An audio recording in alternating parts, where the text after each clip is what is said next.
kata untuk mengganti bahasa asing ya. Jadi kita sudah ada nih kata-kata dalam bahasa Indonesianya untuk bahasa-bahasa asing yang sering kita jumpai.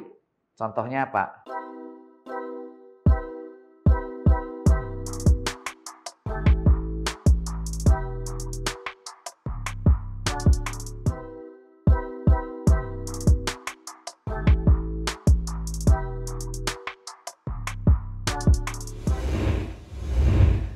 Oke, selanjutnya masuk ke singkatan. Kita seringkali menggunakan singkatan-singkatan kan biar cepat.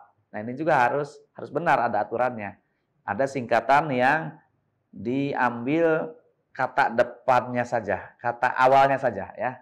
Huruf awalnya saja. Misalkan Negara Kesatuan Republik Indonesia, itu diambil huruf-huruf awalnya saja. Ini hurufnya harus besar semua. Kalau berhubungan dengan nama lembaga, pemerintah ya, kemudian ketatanegaraan atau lembaga pendidikan, dokumen-dokumen itu huruf besar. Misalnya di dunia pendidikan, SMA, sekolah menengah atas, seperti itu huruf besar. Tanpa titik ya, tanpa titik. Kemudian singkatan yang terdiri atas huruf awal setiap kata yang bukan nama ditulis dengan huruf kapital tanpa titik. Contoh PT juga sama ya, itu tanpa titik. HP, kalian sering menyingkat handphone. KTP, SIM, NIP. Kemudian ada singkatan yang terdiri atas 3 huruf atau lebih diikuti dengan tanda titik. Misalkan yang bersangkutan kita singkat YBS titik. Yang terhormat kita singkat YTH titik. Dan lain sebagainya. Tanda tangan TTD. Itu penulisan singkatan. Nah, ada yang menggunakan titik. Jadi hanya mengambil huruf-huruf awal tetapi menggunakan titik. Contoh untuk penyingkatan nama. A titik H titik Nasution. Artinya apa? Abdul Haris Nasution ya nama. Kemudian gelar. M Hum. Master Humaniora ya. M titik. Itu ya.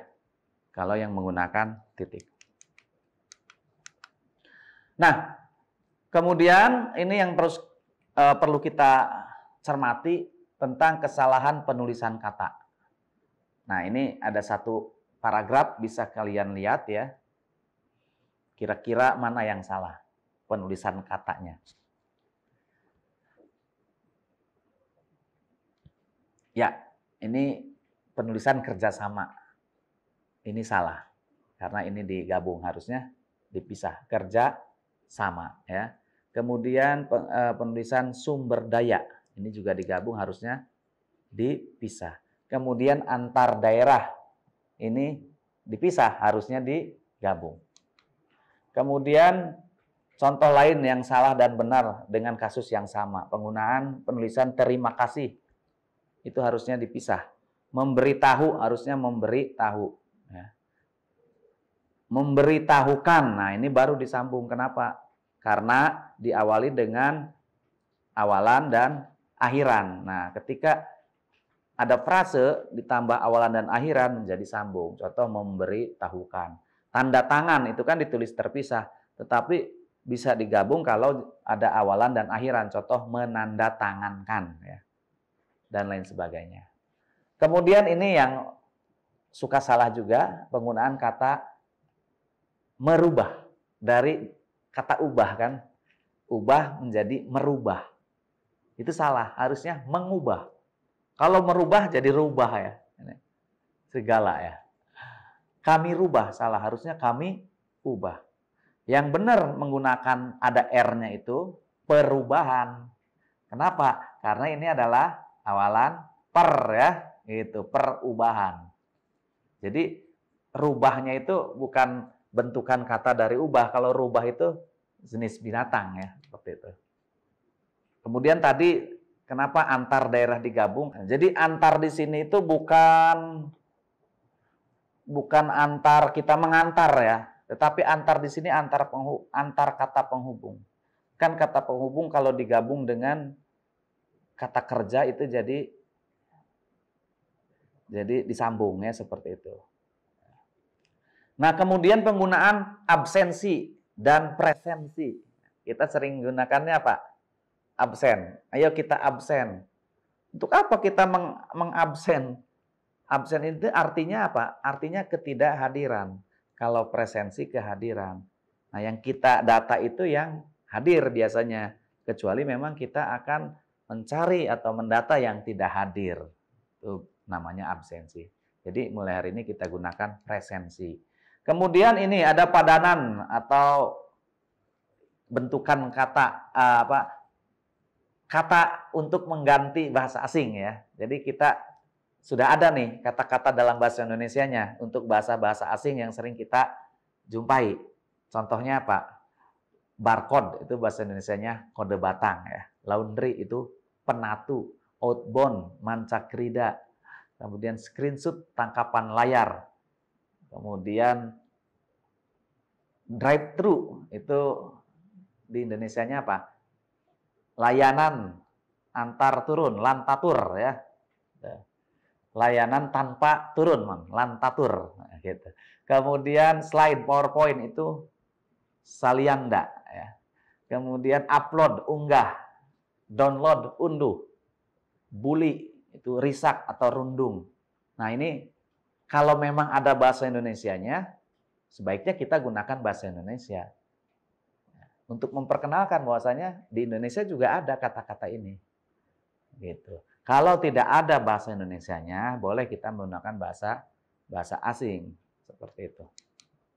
Kemudian efektif dan efisien ya. Kita harus tahu perbedaan efektif dan efisien. Nah, yang di Indonesia kan juga sebetulnya ada juga namanya mangkus dan sangkil. Mangkus itu efektif, sangkil itu efisien. Jadi mangkus itu artinya berhasil, mujarab. Kemudian sangkil itu artinya ini dari ini ya, dari sangkil itu ya sama. Sangkil itu berdaya guna ya atau efisien.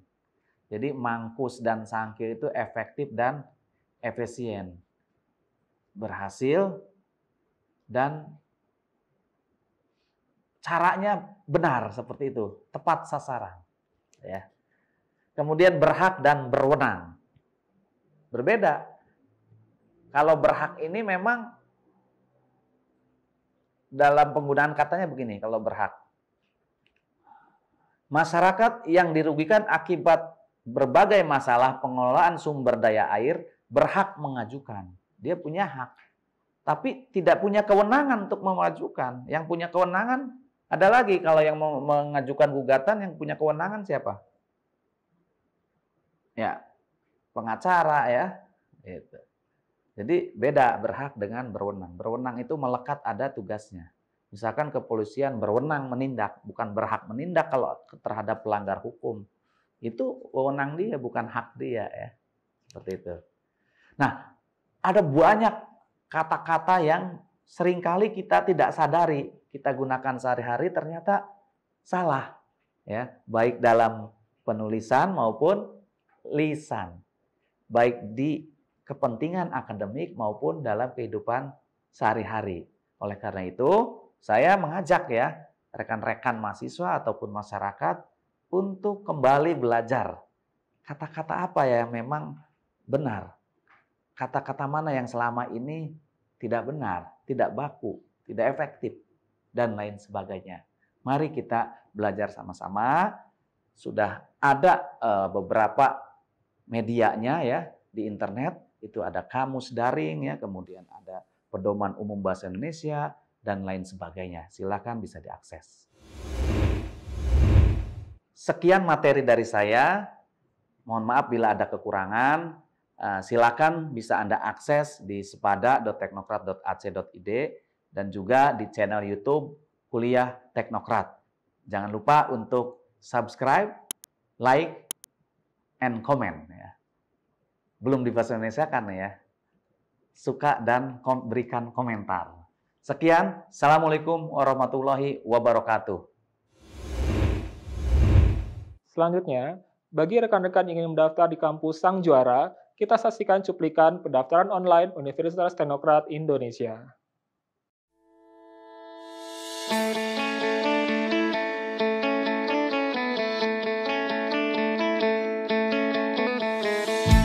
Hai adik-adik semua, kali ini kakak mau jelasin gimana caranya untuk mendaftar online di Universitas Teknokrat Indonesia. Baik, kita buka dulu websitenya di spmb.teknokrat.ac.id. Nah, kalian bisa lihat di sini untuk alur pendaftaran mahasiswa baru dan tes masuk online. Yang pertama, adik-adik harus membuat akun pendaftaran terlebih dahulu dengan memasukkan email dan password adik-adik ya.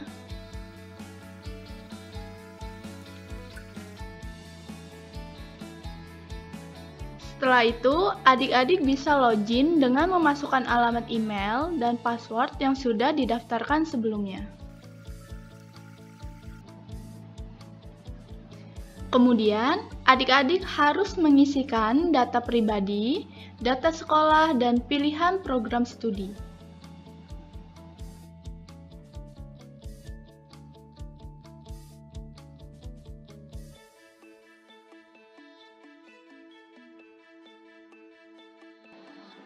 Setelah semua data terisi, lalu klik daftar.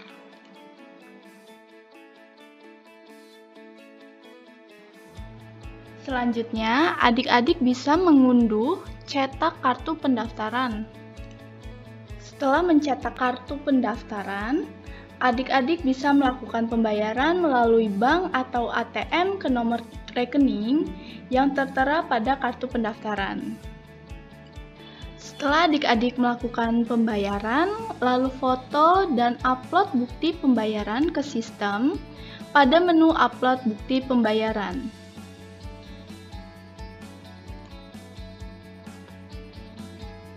Tunggu validasi dari Universitas Teknokrat Indonesia kurang lebih 1 kali 24 jam.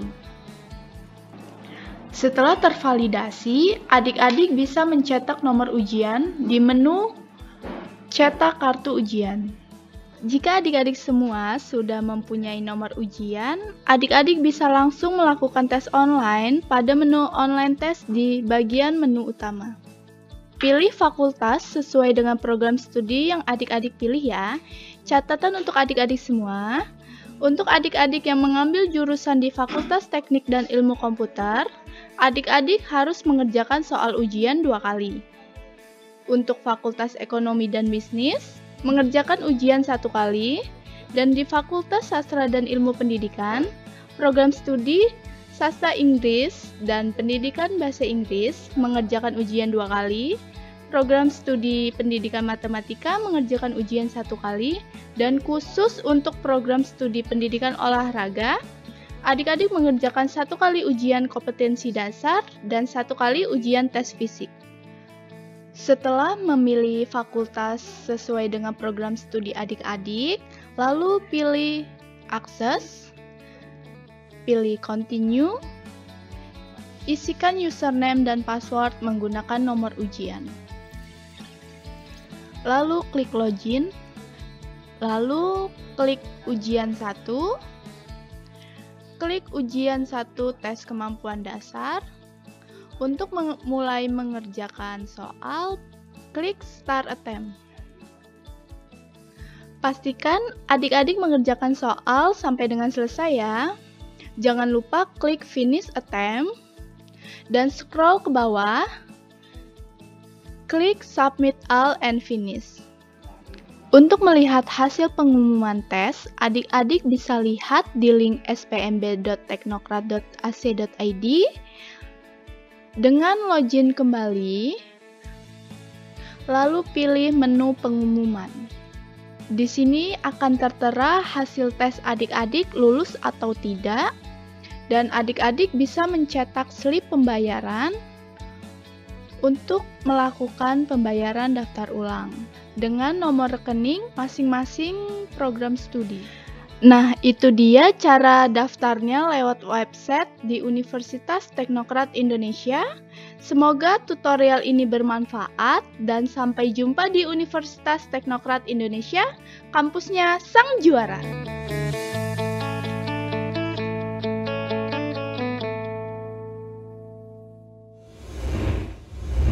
Terima kasih sudah menyaksikan video pembelajaran ini. Jangan lupa like, komen dan subscribe, serta nyalakan tanda loncengnya agar kalian tidak ketinggalan informasi update lainnya.